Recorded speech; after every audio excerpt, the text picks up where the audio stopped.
साधना बनाओ, साध्य बनाओ प्रभु को। आज बड़ी उल्टी रीति हो रही है।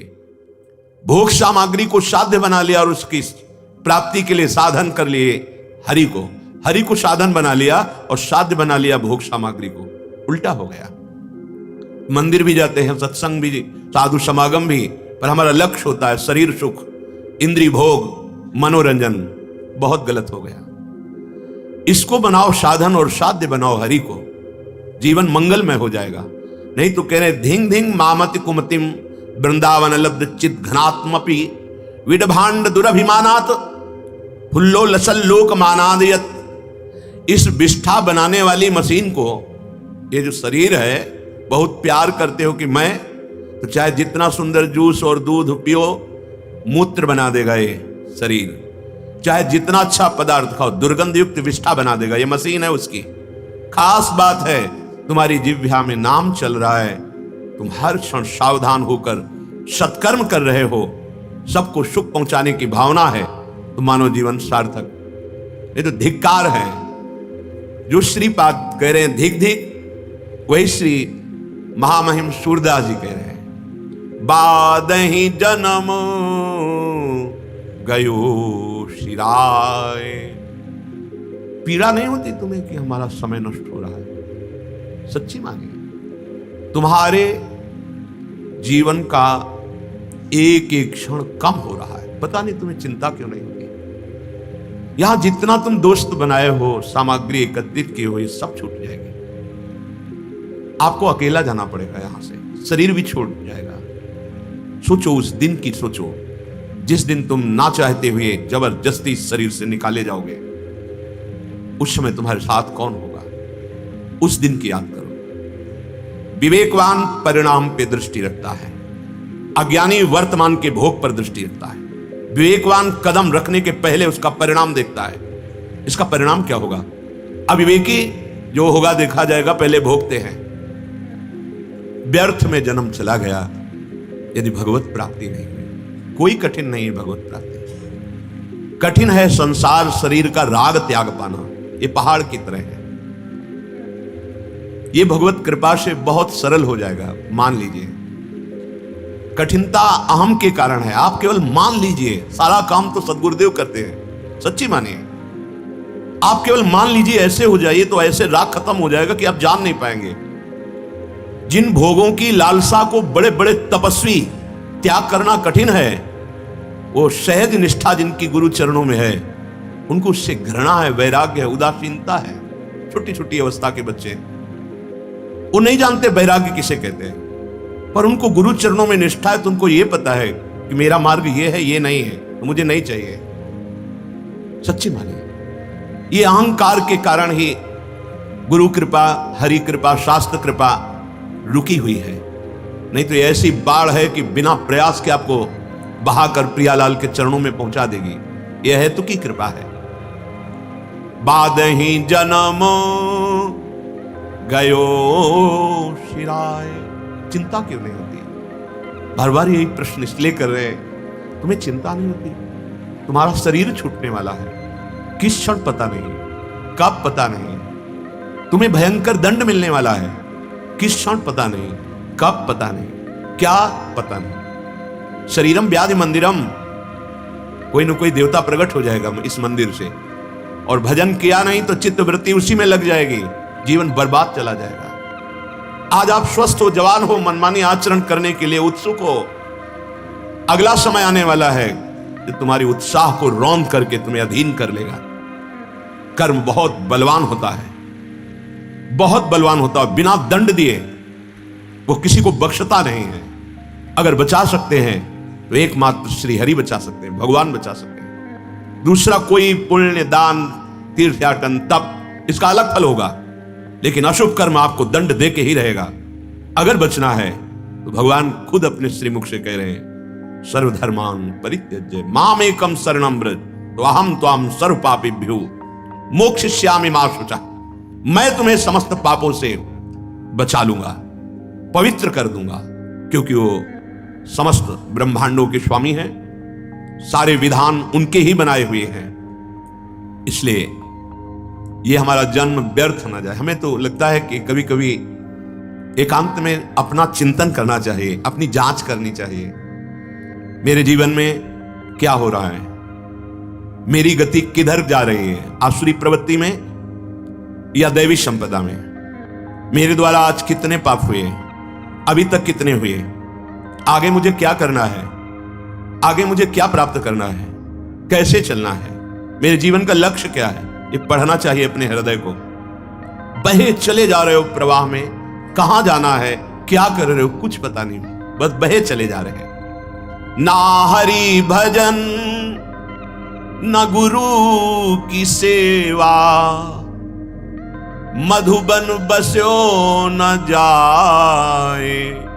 श्री भागवत श्रवण नहीं कीन्हो, कबहू रुचि उपजाए।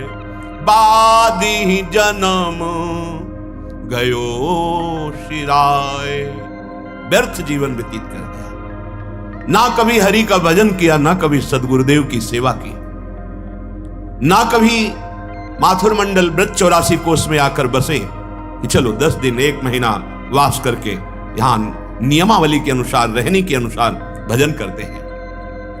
ना कभी बैठ करके महाभागवतों के बीच में एकाग्रता पूर्वक उनके मुख से निकले हुए भक्त भागवत चरित्रों का श्रवण या श्री भगवान की ऐश्वर्य या माधुर्यमयी लीलाओं का श्रवण कभी नहीं किया। कभी रुचि नहीं उत्पन्न की भगवत चर्चा, भगवत प्राप्ति की, तो तुम्हारा जीवन व्यर्थ चला गया। सादर हुए हरि के भक्तन के, कबहू न धोए पाए। जिझे नहीं कबहू गिरिधर को, बिमल बिमल जस गाए। बादी जन्म गयो शिराय। कभी किसी महाभागवत के चरण नहीं धोए जीवन में, कभी उनका चरणामृत पान नहीं किया, कभी गिरधरन प्रभु को रिझाने के लिए कभी कोई चेष्टा नहीं की कि हम उनके यश का गान, नाम कीर्तन, नाम जप, उनके भक्तों का संग, ऐसा नहीं किया। पूरा जीवन व्यर्थ चला गया। प्रेमो सहित पग बांधि घुंघरू, सक्यो न अंग न चाहे। अब की बार मनुष्य देह धरी, कियो न कछु उपाय। बादी जन्म गयो सिराय। प्रभु बहुत प्रसन्न होते हैं, जैसे अपने श्री जी का मंगला करके फिर नाम गायन करते हुए नाचते हैं, जैसे श्रृंगार करने के बाद फिर गायन करते हैं, नृत्य करते हैं। कह रहे धन्य है उसका जीवन जो अपने पैरों में घुंघरू बांध करके प्रभु के सामने नाचता है। अपने लोग तो साधारण जन है, जो राजा है, जिनका महाभागवत नाम के आगे लगता है। मधुकर शाह जी, रोज का नियम था ठाकुर जी के शयन के समय जाकर स्वयं अपने पैरों में नूपुर बांधते और नाचते। एक दिन राजकाज में कुछ थोड़ा विलंब हो गया, गए तो ठाकुर जी का शयन हो गया था। अपना नियम पूरा करना है तो मंदिर के पीछे, ठाकुर जी शयन कर चुके इसलिए सामने नहीं, तो पीछे जाकर के नाचने लगे भाव में भर करके। मंदिर का दरवाजा घूम गया, जिधर नाच रहे थे मंदिर का पीछे का हिस्सा था और पूरा मंदिर घूम गया और ठाकुर जी वहां से। अद्भुत आश्चर्य में कितने ऐसे महाभागवत हुए जो नृत्य के द्वारा भगवान को प्राप्त किया। कोई भी ऐसा भक्त जो नाचा ना हो प्रभु के आगे, ये है। जब प्रेम की उमंगन आती है तो गाने का मन करता है, और उमंगन बढ़ती है तो नाचने का मन करता है। कभी नृत्य करता है, कभी गायन करता है, कभी रोता है, कभी हंसता है। वो अपने प्रभु के लिए, प्रभु के लिए नाचना। थोड़ी भी अगर वृत्ति है कि मैं नाच रहा हूं और 4 लोग मुझे देख रहे हैं, वो बात दूसरी हो गई। फिर उसके लिए विनोद किया है सेवक जी ने। नाचत अति रसाल ताल न शोभित प्रीत बिनु, जनु बींधे जंजाल श्री हरिवंश कृपा बिना। जैसे कोई जाल छुड़ा रहा हो, अंदर प्रभु को रिझाने की बात नहीं, प्रीति नहीं, लोक रिझावे के लिए। लोक रिझावे के लिए तो लाखों नाचते हैं, और सबको बंदर की तरह माया नचा रही है। नटमर कटी सबही नचावत, राम खगेश वेद जस गावत। वो भगवान की माया। कोई बिरला ऐसा जो सिर्फ प्रभु के लिए नाचता है। सामने प्रभु हैं, सिर्फ दृष्टि प्रभु पे बलिहार है, पैरों में नूपुर बंधे हैं और नाच रहा है अपने स्वामी के लिए। सदैव तुकाराम जी भगवत धाम गए, विमान आया शास्त्रों के बीच में। बस बात क्या थी? हाँ, प्रभु के सामने नाच रहे हैं, गा रहे हैं, बस उनको इतना ही। बड़े बड़े महाभागवतों के जीवन में देखा गया कि नाम संकीर्तन करते हुए भगवान के सामने नृत्य कर रहे हैं। महाभागवत मीरा जी पूरी पूरी रात नाचती थी अपने गिरधर को रिझाने के लिए। प्रेम सहित पग बांधी घुंघरू, सक्यो न अंग नचाए। अपने स्वामी के लिए। हमें लगता है कि चाहे 10 मिनट ही सही अपनी कुटिया में दरवाजा बंद करके पर्दा लगा के श्री जी के सामने नृत्य करना चाहिए। कोई पद ले लो और उसी पद को गा रहे, कोई संगीत की जरूरत नहीं, ताली संगीत है। अपने प्रभु को आप देखना, भाव रोने का मन होगा, गाते गाते रो पड़ोगे। सामने छवि विराजमान है, भाव करो मेरे प्रिया प्रीतम विराजमान है और नृत्य करो। ये भक्ति के 64 अंगों में एक महान अंग है नृत्य करना। संसार के लिए तो सब नाच रहे हैं, बिल्कुल लोक लज्जा का त्याग करके, और प्रभु के लिए लोक लज्जा लगती है। संसार का भाव न रखकर प्रभु के लिए नृत्य करे तो एकमात्र नृत्य ही भगवत प्राप्ति करा देगा। श्रीमद् भागवत के प्रारंभ में ही आता है, श्री सुखदेव जी, नारद जी, प्रहलाद जी, सनकादि, ये बड़े बड़े महापुरुष कोई करताल, कोई वीणा, कोई मृदंग, कोई भाव भंगियां करते हुए कीर्तन करते हैं और नाचते हैं। ये जो लोग नृत्य की निंदा करते हैं ना कि वैष्णवजन भक्तजन नाचते हैं, ऐसा क्या जाने वो ना तो ब्रह्म स्वरूप में स्थित है और ना वो भगवान की भक्ति के रास्ते को जानते हैं, केवल निंदा स्तुति को जानते हैं। वो मात्र माया के ही बसीभूत होकर ऐसा बोलते हैं। नहीं, औरों की तो बात जाने दो। ज्ञानियों के परम गुरु भगवान शंकर तांडव करते हैं जब गोविंद के चरणारविंद उनके ध्यान में आते हैं। तांडव भगवान, और स्वयं जगत गुरु भगवान श्री कृष्ण जो गीता गायक है, अद्भुत नृत्य कला के आचार्य हैं। आज तक कोई ऐसा नृत्य नहीं किया जैसा लालजू ने किया। कालिया के फणों पर ताल के साथ कालिया के फणों पर जो भारी विष का प्रहार कर रहा है, नाच नाच कर उसके अहंकार को नष्ट कर दिया। दैन्य होकर भगवान की शरण में हो गया। ये जो नहीं जानते हैं ना लोग, उपहास करते हैं थोड़े थोड़े वीडियो लेकर हर संतों के, और वो उपहास करते हैं कि देखो ये नाच रहे हैं। तो तुम्हारा दुर्भाग्य है, तुम माया में नाच रहे हो, वो गोविंद के लिए नाच रहे हैं, वो कृष्ण बोलकर नाच रहे हैं, राधा बोलकर नाच रहे हैं, तुम संसार में नाच रहे हो, ज्ञानी बनते हो। सनकादि से बढ़कर कोई आज तक ज्ञानी हुआ है क्या? हर समय 5 वर्ष की अवस्था ब्रह्मबोध से छके हुए महापुरुष। सुखदेव जी से बढ़कर वैरागी और ज्ञानी कोई हुआ है क्या? गर्भ से ही नाल छेदन नहीं हुआ, महाराज ने मुख नहीं देखा, अपनी मां को लौट के नहीं देखा, ऐसे वीतराग परमहंस शिरोमणि सुखदेव जी नृत्य करते हैं भाव भंगियों के द्वारा। जब भगवान का नाम कीर्तन ये बड़े बड़े महापुरुष कर रहे होते हैं, कोई ताल बजा रहा है, कोई मृदंग बजा रहा है, कोई झांझ बजा रहा है, कोई नृत्य कर रहा है, कोई भाव भंगियां प्रकट कर रहा है। पता नहीं आज कौन सा ज्ञान दिमाग में आ गया है कि भक्तों की निंदा करना, नाम की निंदा करना, भगवान के साकार श्री विग्रह की जो अर्चा अवतार हैं उनकी निंदा करना, और वो ज्ञानी बनते हैं। और ज्ञान का प्रारंभिक स्वरूप होता है ना किसी की स्तुति, ना किसी की निंदा, सर्वम खलमिदम ब्रह्म की सिद्धि प्राप्त करना। पता नहीं कौन सा शास्त्र है उनका, कौन सा मार्ग है उनका। इन महापुरुषों को देखो जो सृष्टि में सर्वोपरि तत्व को जानने वाले, और भगवान के लिए कैसे भगवान के चरणामृत को परम ज्ञानी बोध संपन्न गुरुओं के गुरु भगवान शिव माथे पे धारण किए हैं। आज भगवान की शिव विग्रह की अर्चना वंदना को अविद्या समझते हैं। बहुत सावधान। कभी कभी अच्छे संग की भावना में कुसंग हो जाता है। हम समझते हैं कि हम साधु संग कर रहे हैं, पर वो कुसंग हो जाता है। स्थूल शरीर में संपूर्ण आसक्ति है, और बात करेंगे निराकार की। बात भी साकार से हो रही है।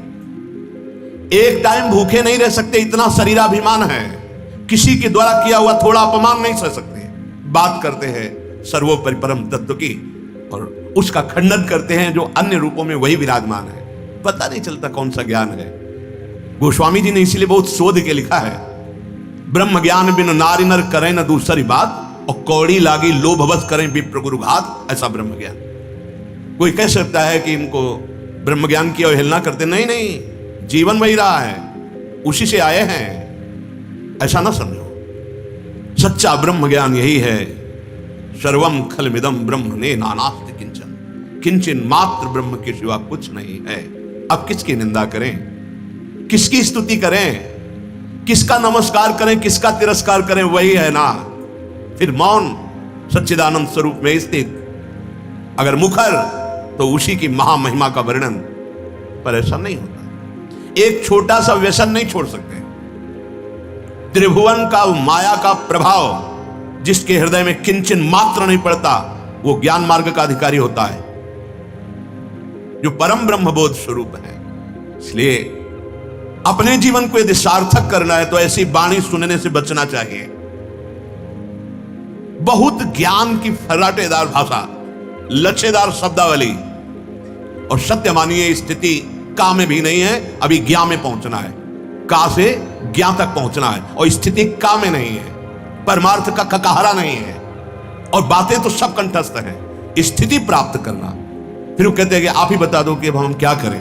अपना ज्ञान दिखाने के लिए नहीं होता, अपना ज्ञान काम क्रोध लोभ मोह मद मत्सर इन पर प्रहार करने के लिए होता है, इन पर विजय प्राप्त करने के लिए होता है, स्थूल सूक्ष्म कारण इन तीनों शरीरों का राग त्याग करने के लिए होता है।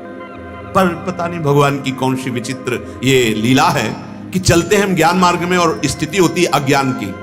कोई भी ज्ञानी कभी किसी की निंदा या स्तुति भी नहीं कर सकता, जो निंदा स्तुति दोनों से परे, क्योंकि किसकी स्तुति करे, उस मैं के सिवा कोई है नहीं। वो मैं उसी में शुद्ध ब्रह्म में स्थित है, न नमस्कार न तिरस्कार।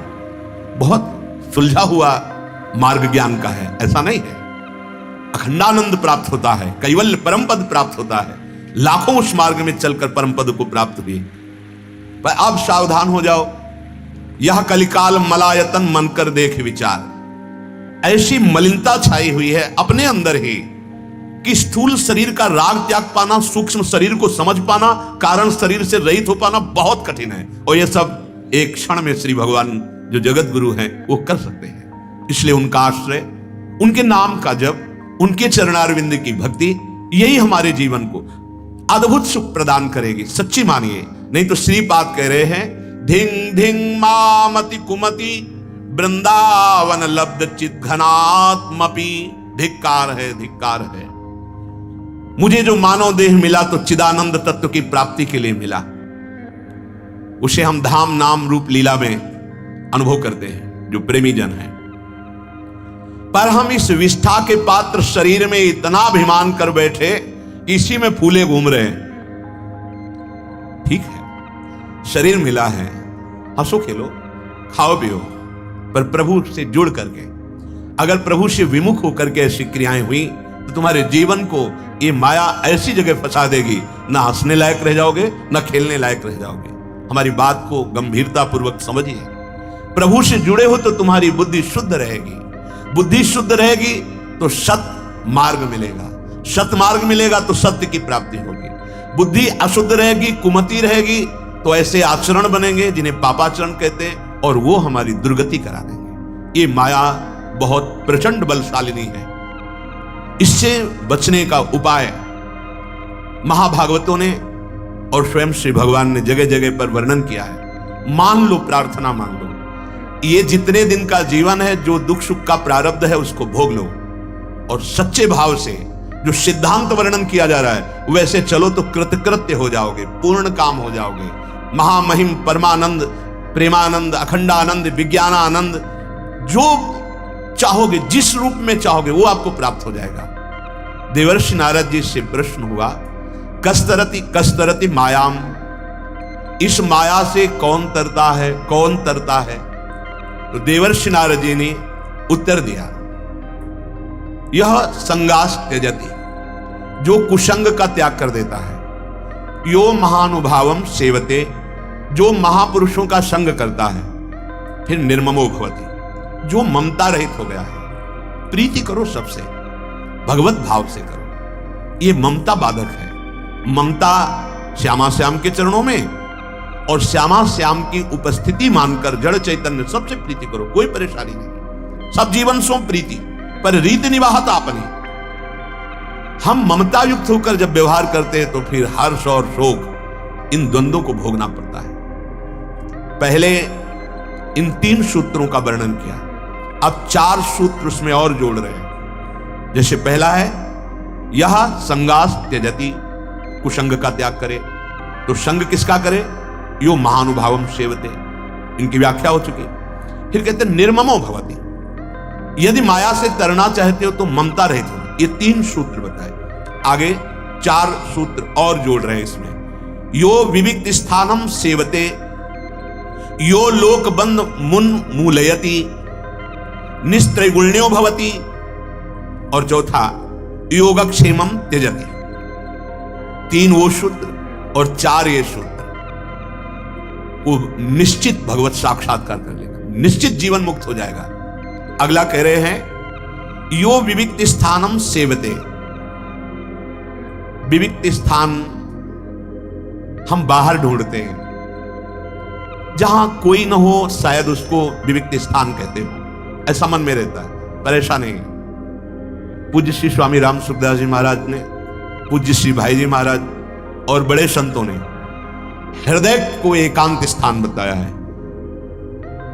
अपनी इंद्रियों को अंतर्मुख करके बाजार में बैठा हुआ अगर भगवत चिंतन कर रहा है तो एकांत में है, और बिल्कुल निर्जन स्थान में बैठा हुआ यदि वो विषय चिंतन कर रहा है तो प्रपंची है वो। एकांत जो यो विविक्त स्थानम सेवते, भारी से भारी प्रपंच यहां भरा हुआ है। आप इस संसार के भीड़ भाड़ से हटकर गुफा में, कमरे में, भूधरा में घुस जाइए, पर आप अपने चित्ताकाश को कहां छोड़ेंगे? चित्ताकाश में अनंत सृष्टि विराजमान है। यहां जितना देखा सुना गया सब प्रपंच भरा हुआ है। अगर हम बाहर का एकांत लेते हैं तो बाहर के एकांत होते ही तुम्हारे ऊपर जो शासन होगा काम क्रोध लोभ का, प्रपंच का, तुम घबरा जाओगे। आंतरिक एकांत की प्राप्ति चाहिए। बाहर गुफा आदि में बैठ करके या एकांत कमरे में बंद करके आप देखो अपने को, बहुत प्रपंच अंदर भरा हुआ है। उस प्रपंच से एकांत होना ही एकांत कहा गया है। हां, प्रारंभिक साधक को इस प्रपंच को खाली करने के लिए साधु संग की अत्यंत आवश्यकता है। वो साधु संग रूपी बाढ़ में रहे, घेरे पे रहे। अगर साधु संग नहीं है, वो अकेला है, तो लड़ नहीं पाएगा, वो भ्रष्ट हो जाएगा। कहीं ना कहीं वो अपने मार्ग से गिर जाएगा। इसीलिए मति कीरति गति भूति भलाई जब जही जतन जहां जही पाई सो जानो सत्संग प्रभाव। सत्संग रोज हमारे कमियां हमारे सामने रखता है, रोज हमको प्रपंच से ऊपर उठा रहा है। सत्संग रोज हमको भगवान के नजदीक ले जा रहा है। थोड़ी देर हृदय जलेगा पर परिणाम बहुत अच्छा होगा। अगर साधु संग के घेरे में रहे तो वो एकांत ही है। विषयी पुरुषों का संग तो पहले ही कह दिया, यह संगास त्यजति यो महानुभावम सेवते। हम साधु संग के घेरे में रहें तो हमें असली एकांत का पता चलेगा। एकांत यहां होता है सर्वात्मना न विसृजेत बहिरिंद्रियाणि एकच्चरण रहश्चित्त मनंत से। चित्त को अपने आराध्य देव में निरंतर लगाना, यह एकांत सेवन है। शास्त्र सम्मत बात आपको कह रहे हैं। आप एकांत में बैठे हैं लेकिन भगवत चिंतन रहित प्रपंच चिंतन हो रहा है। आप बिल्कुल बाजार में बैठे हैं और आप भीड़ में बैठे हैं लेकिन आपका भगवत चिंतन हो रहा है, आप एकांत में हैं। संत सर्वात्मना न विसृजेत बहि इंद्रियाणि, वो अपनी इंद्रियों को खुला नहीं छोड़ता है, वो अंतर्मुख कर लेता है और चित्त मनंत ही से अपने चित्त को आराध्य देव में, ईश्वर में, परमात्मा में लगाता है। वो एकांत कहा जाता है। हां, साधु समागम एकांत ही है। हम 500 हैं लेकिन सबका लक्ष्य श्यामा श्याम है। नाम गुण कीर्तन चर्चा भगवत चर्चा में ही हमारा समय व्यतीत होता है। हम एकांत हैं। जैसे अपने लोग तो बहुत कम संख्या है, 88,000 ऋषि एक साथ रहते थे, जिनके मुखिया शौनक जी 88,000, और सब एकांतिक ऋषि हैं। अब आप विचार कीजिए 88,000 की भीड़ कितनी होगी। 88,000, वो सब एकांत माने जा रहे हैं। अकेला है पर विषय चिंतन हो रहा है, वो एकांत नहीं है। 88,000 हैं साथ में, पर सब भगवत गुणानुवाद, श्रवण कीर्तन, भगवत आराधना, शास्त्र संयम के साधन, वो एकांत है। यही हम चूक कर बैठते हैं। भगवान की इतनी प्रचंड माया है कि जन्म के जन्म बर्बाद कर दे। ये जो तुम्हें वैराग्य का मार्ग मिला है, आंख मूंद करके चुपचाप चलते रहो। ये मत देखो कि कौन मेरा है कौन पराया है। यहां या तो सब मेरे हैं और या सब पराये हैं। मेरे तो गिरधर गोपाल, दूसरों न कोई। तो मेरे गिरधर की भावना सब में करके तो ठीक है, नहीं तो दूसरों न कोई। उदासीन अति रही गोसाई। उदासीनता साधु के अस्त्र है जो हर प्रपंच से बच जाता है, कोई संबंध नहीं। पूज्य श्री मग्नानंद सरस्वती जी महाराज, बहुत बड़े महापुरुष, सेनपुर, हर समय एक कौपीन बनता, खलु भाग्यवंता, एक कौपीन पे रहते थे, सर्दी गर्मी बरसात। उनके पिताश्री दर्शन करने के लिए आए, तो सरकार शरीर के पिताश्री आए हुए दर्शन करने के लिए, तत्काल उठे, भाग पड़े, गंगा जी की रेती में कूदे और निकल गए। शिष्यों ने प्रार्थना की कि जब गुरुदेव भगवान की इच्छा नहीं तो आप यहां रुक नहीं सकते, आपको तत्काल यहां से पधारना पड़ेगा, आपको जाना पड़ेगा, क्योंकि हम अपने गुरुदेव की इच्छा का ही अनुमोदन करते हैं। वो चले गए। जब चले गए और वो लौट करके जब आए शाम के, तो पूछा, सरकार वो शरीर के पिताश्री थे, क्या इतना भी अधिकार नहीं कि जन साधारण आके आपके दर्शन करता है? तो वो दर्शन, बोले वो संत नहीं, वो पुत्र मान करके आए थे, यहां कोई किसी का पुत्र नहीं है, इसलिए नहीं। बाहर ही आते संत मानकर आते हैं, उनका परम मंगल होगा, लेकिन ये पुत्र मान करके आए थे इसलिए नहीं। बहुत सूक्ष्म विषय है। पूज्य श्री अद्वैताचार्य जी के प्रति जरा सा माता सची का भाव कि हमारे पुत्र को सन्यासी बनाने का बड़ा योगदान अद्वैताचार्य को, तो अंदर से थोड़ा महाप्रभु ने मां के लिए कहा था कि भारी अपराध है, जब तक वो इस अपराध का अद्वैताचार्य से प्रार्थना करके क्षमा याचना नहीं, तब तक।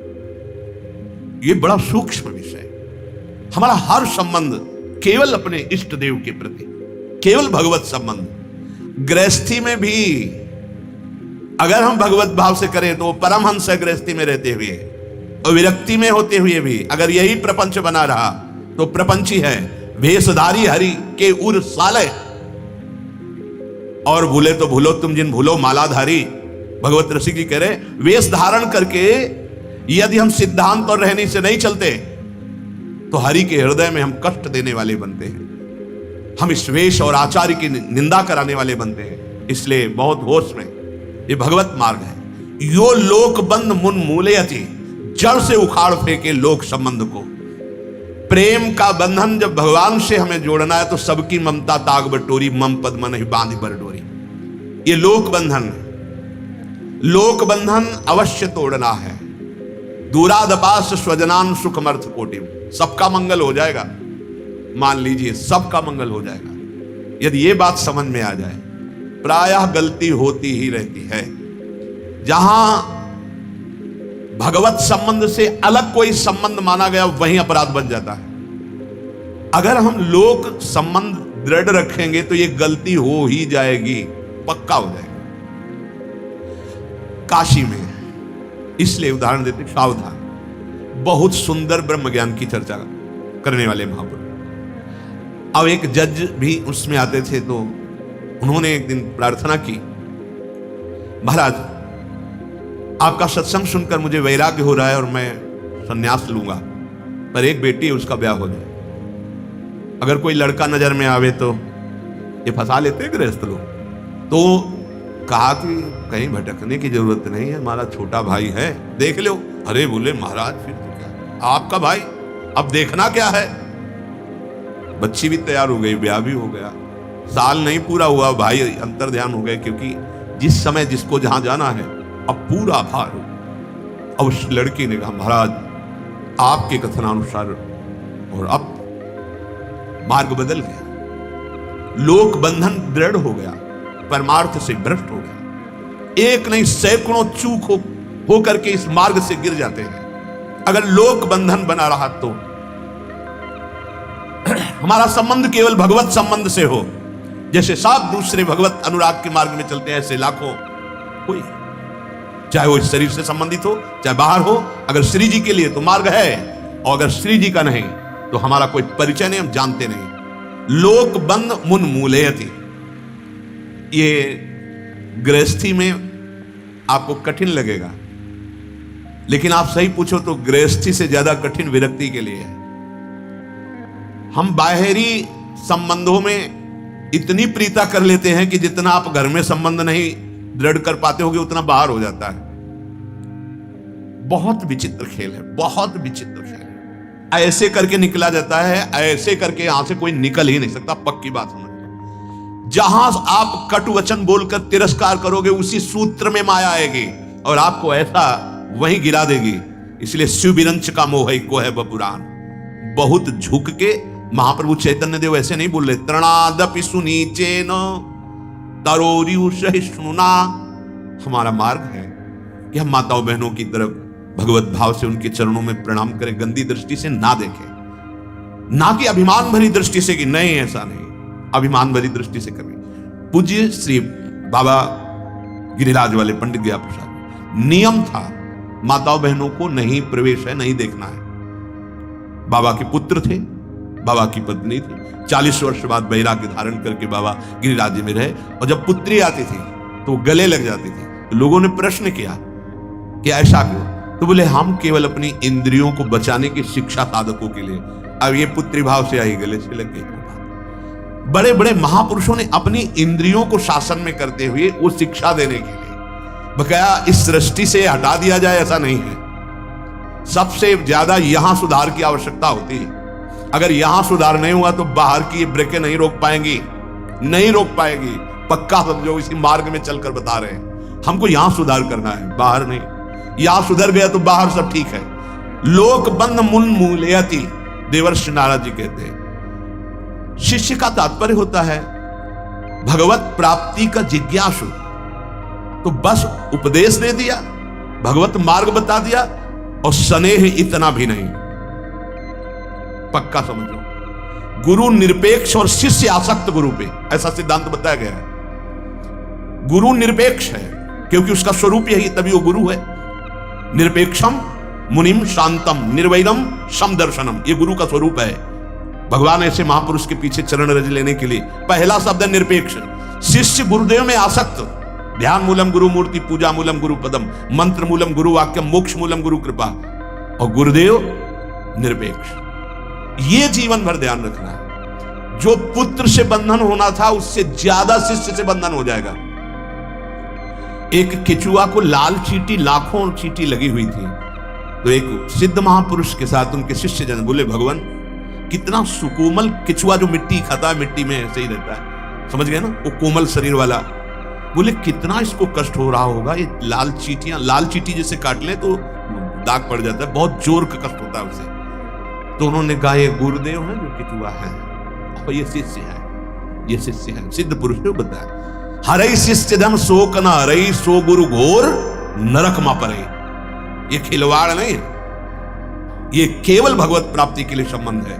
नाम मंत्र का उपदेश, सतमार्ग का उपदेश और निरपेक्ष। अब भगवत कृपा से सब चल रहा है, संपूर्ण सृष्टि भगवत कृपा से चल रही, तो साधु का तो सब चलता ही है। भगवत कृपा, चाह मिटी, चिंता मिटी, मनुआ बेपरवाह, गुरु का स्वरूप।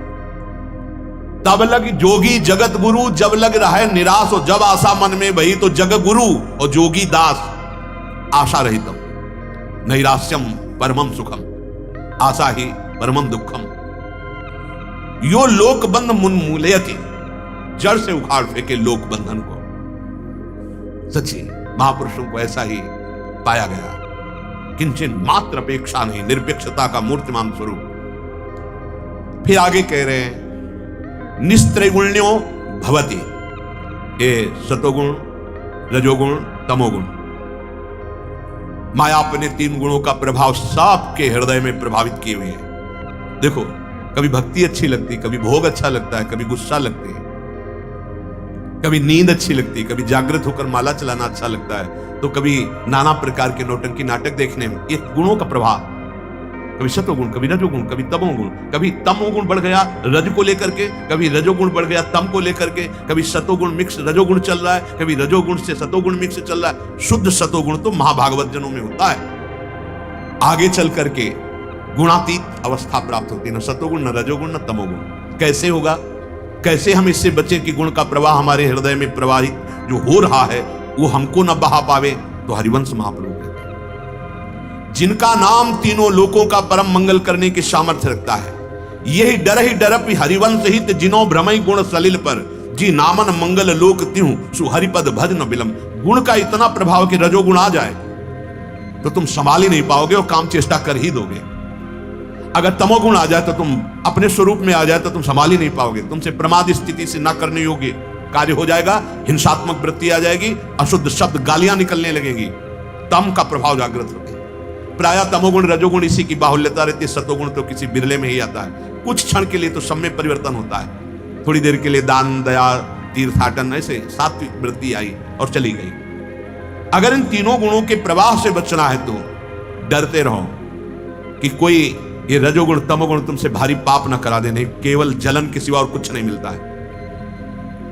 जिनो भ्रमई गुण सलिल पर, ये जो गुण है सतोगुण रजोगुण तमोगुण, ये फिसलन वाला है, बहुत काई है, बहुत जल्दी फिसल करके, तो कुछ मजबूत अगर पकड़ हो तो फिसल भी जाए तो उस पे सहारे पे टिक जाएगा। वो है त्रिभुवन का परम मंगल करने वाला नाम। अगर तुम्हारी जिह्वा पे नाम चल रहा है तो गुण तुम्हें फिसला नहीं पाएंगे, क्योंकि पकड़ मजबूत है। राधा राधा राधा राधा राधा। कई बार देखो अंदर हृदय में जब विकार का राज्य होगा तो नाम बंद होगा, देख लेना, ध्यान से देखना।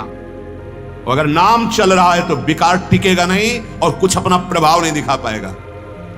प्रार्थना है इस त्रिगुणात्मिका माया के जाल से बचने के लिए स्वयं भगवान कह रहे हैं, मामेव ये प्रपद्यन्ते माया में ताम तरन्ते, नहीं तो दैवी हर्षा गुणमयी मम माया दुरत्तया। ये गुणमयी सतोगुण रजोगुण तमोगुणमयी माया ये बख्शती किसी को नहीं, अधीन किए हुए है पूरे चराचर जगत को। वही बच पाया जो हरि शरणम, भगवान की शरण में होकर नाम जप कर रहा है। निस्त्रैगुण्यो भवति, नाम जब चल रहा है, लीला गायन कर रहे हो, लीला श्रवण कर रहे हो, सत्संग सुन रहे हो, अगर कर्तव्य कर्म कर रहे हो और वो भगवान को अर्पित कर रहे हो तो ये सब गुणातीत हो गया। नाम गुणातीत है, धाम गुणातीत है, भगवान की लीला गुणातीत है। अगर लीला गायन लीला श्रवण में समय जा रहा है तो गुणातीत समय जा रहा है। अगर नाम जप हो रहा है तो आप गुणातीत हैं। अगर भगवत चरित्रों का चिंतन चल रहा है, भगवत अंग की सेवा चल रही है, ये गुणातीत है। प्रपंच के कार्य कर रहे हो और भगवान का चिंतन करते हुए भगवान को अर्पित कर रहे हो, गुणातीत हो जाओगे।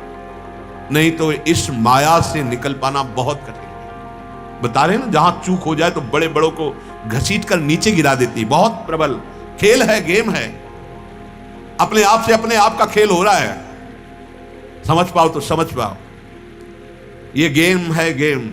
जीत गए तो अपने स्वरूप में स्थित हो गए, हार गए तो फिर अन्य पोशाकें मिलेंगी, सुअर कुत्ता गधा न जाने कौन कौन सी पोशाक है। ये पोशाक है। अब ये गेम खेलने के लिए मिला था, तुम हार गए, अब ये हटा दिया जाएगा तुम्हारा मानव देह, चलो दूसरे देह में। हाँ, यदि बहुत प्रयास सही किया है और चूक हो गई तो फिर अगला जन्म हो सकता है मानव देह का, कि अब भजन करके निकल जाओ।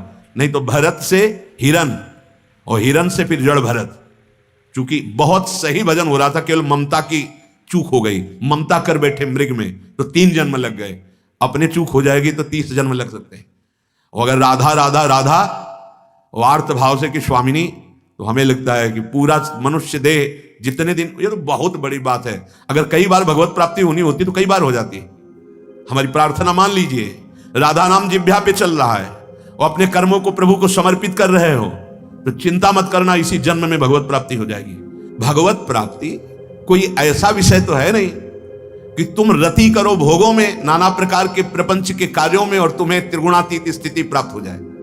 भैया मन लगाना पड़ेगा। अगर मन प्रपंच में लगा है तो भजन किसका हो रहा है? प्रपंच का। मन प्रभु में लगा है तो प्रभु का चिंतन हो रहा है। अब मन को लगाना बड़ा कठिन है, तो इसीलिए कहते हैं जिह्वा में राधा राधा राधा। तो हमारी श्री जी का एक नाम है चंचल चित्त आकर्षणी। देख लेना, एक दिन तुम्हारे मन को पकड़ करके प्रेम रस में डुबो देंगी। मेरी महारानी जो बहुत करुणामयी स्वामिनी जो है, उन्हीं की करुणा पर विश्वास करके कहते हैं कि इसी जन्म में भगवत प्राप्ति हो जाएगी यदि जिह्वा से राधा नाम है और सारे कर्म प्रभु के चरणों में समर्पित है। आगे वो कह रहे हैं योगक्षेमम त्यजति, ये है भगवत स्वरूप में स्थिति। ये आज देर नहीं लगती बोल देते हमें भगवान मिल गए। यह संगास त्यजति यो महानुभावम सेवते निर्ममो भवति यो विविक्त स्थानम सेवते यो लोक बंध मूलयति यो निस्त्रिगुण्यो भवति योगक्षेमम त्यजति। अपने योगक्षेम की भी चिंता का त्याग कर दिया है। सच्ची मानिए, आप चिंता करेंगे तो भगवान निश्चिंत हैं, और आप भगवान के ऊपर भार छोड़ दीजिए तो वो चिंता करेंगे, वो आप निश्चिंत हो जाएंगे, तो आपका मंगल हो जाएगा। शरणागत का निर्भय निश्चिंत निःशोक के लक्षण है। क्या चिंता करनी? हम अपने कर्तव्य का पालन कर रहे हैं, पूरी चिंता भगवान को है कब क्या करना है। देखा है, ये देखा है ऐसे महान निश्चिंत महाभागवतों को। यही वृंदावन में भिक्षा उनके घर में करते थे, तो वो बाबा बहुत महाभागवत थे। उनकी पुत्र की पुत्री शयानी हुई, पुत्र इतना कार्यरत कि उनको समय, उनका बाबा अब आपको एक कर्तव्य प्रधान प्रेरित कर रहा है कि आपको अपनी जो पुत्री है पुत्र की, इसके ब्याह के विषय में सोचना चाहिए। आप केवल बिहारी जी यमुना जी और एकांत में कुटिया में बैठे रहते हैं, तो उनका सारे जगत की बिटिया का ब्याह हम ही कराते हैं बाबा, बिहारी जी करवा देंगे। आपको सच्ची कहते हैं, इतने निश्चिंत महाभागवत। हमका आपको पक्का विश्वास है? बोले बाबा पक्का। तो अपने यहाँ जो परमहंस जी आते हैं ना, किसी के ऊपर फूल फेंक रहे कैसे, बहुत तो बालवत बड़ी उच्च कोटि की महात्मा है। वो एक इंजीनियर गुड़गांव से पकड़ के लाए, उनके घर में बैठा ले। हम भिक्षा मांगने गए थे, बाबा आए और बोले देखो दूल्हा आया है, बिटिया से ब्याह कर। ब्याह हुआ, सब वैभव, केवल ये देख करके कि ये परिवार बिहारी जी का महाभागवत है। बस घर में कौन लाया? वो परमहंस जी कौन? भगवत स्वरूप है। एक दिन भी ढूंढने नहीं गए, 1 रुपए की बात नहीं हुई, घर में आकर कैसा विश्वास, निश्चिंतता, अपने आप दूल्हा पहुंच गए जनकपुरी। कौन लेके गया? महाभागवत विश्वामित्र जी नहीं लेके गए। जनक जी महाज्ञानी परम प्रेमी दोनों बात है, तो सियाजू के दूल्हा वहीं पहुंच गए। अगर आपको दृढ़ विश्वास है तो प्रणत कुटुंब पाल रघुराई, आपके परिवार का भरण पोषण जब अनंत ब्रह्मांडों का वो करते हैं तो योगक्षेमम त्यजति, अपरवाह नहीं। योग कहते हैं अप्राप्ति की प्राप्ति को, क्षेम कहते हैं प्राप्ति की रक्षा को। हमारी रक्षा भी वही करेंगे, हमें जो प्राप्त कराना, चाहे परमार्थ का हो चाहे व्यवहार का, वो वही करेंगे। हम अपने कर्तव्य का कायर बन के नहीं बैठेंगे, कर्तव्य का पालन कर रहे हो, पूरा भरोसा है समय पर, ठीक समय पर वही कार्य हो जाएगा। विश्वास कीजिए, तभी आपको विश्वास होगा कि भगवान आपको कितना प्यार करते हैं। बस आपका समर्पण आंतरिक इस कोटि का होना चाहिए कि कैसी भी परिस्थिति हो संशय ना हो और विपरीत भावना ना आवे। 2 बातें तुम संभाल लेना, प्रभु के विश्वास में कभी संशय ना हो और परिणाम में कभी विपरीत भावना ना हो, तो आप देख लेना। ये छाती की बात कहते हैं, बड़े बड़े महापुरुषों की बात कहते हैं, और भगवान स्वयं कहते हैं अनन्यस चिंतयन्तो माम ये जनाः परिपासते तेषाम नित्याभियुक्तानाम योगक्षेमम वहाम्यहम। वहाम्यहम वो कराम्यहम, मैं करवा देता हूं ऐसा नहीं बोले, स्वयं वहन करता हूं, अप्राप्ति की प्राप्ति करवाऊंगा और प्राप्ति की रक्षा करूंगा। तुम केवल निश्चिंत होकर मेरा चिंतन करते रहो, चिंतन करते हुए अपने कर्तव्य का पालन करो। मामनुष्मर युद्ध च, सब निश्चिंतता से बड़ा सुख कोई नहीं। संत जो भगवत प्राप्त होते हैं उनकी स्थिति क्या होती है? ना सोचति न कांक्षति, प्रसन्न आत्मा, अखंड प्रसन्नता, ना कोई शोक है ना कोई चाह है। सोचो कैसा आनंद होगा। ब्रह्मभूता प्रसन्न आत्मा न सोचति न कांक्षति समः सर्वेषु भूतेषु मद भक्तिम लभते पराम। यही प्राप्त करने के लिए आपको सत्संग, यही प्राप्त करने के लिए आपको भजन की प्रेरणा मिल रही है। इसलिए कुछ समझ में आए या ना आए, इतना समझ लो कि इस जन्म को अब हमें व्यर्थ नहीं जाने देना। हर श्वास में, हर सेकंड में हमें राधा राधा राधा राधा राधा राधा रटते रहे, सब ज्ञान हो जाएगा। ये जितनी बातें लिखी हुई हैं सब आप में जागृत हो जाएंगी। नाम संपूर्ण ज्ञान, वैराग्य, भक्ति, तत्वबोध, योग सब प्राप्त कराने में पूर्ण समर्थ नाम है।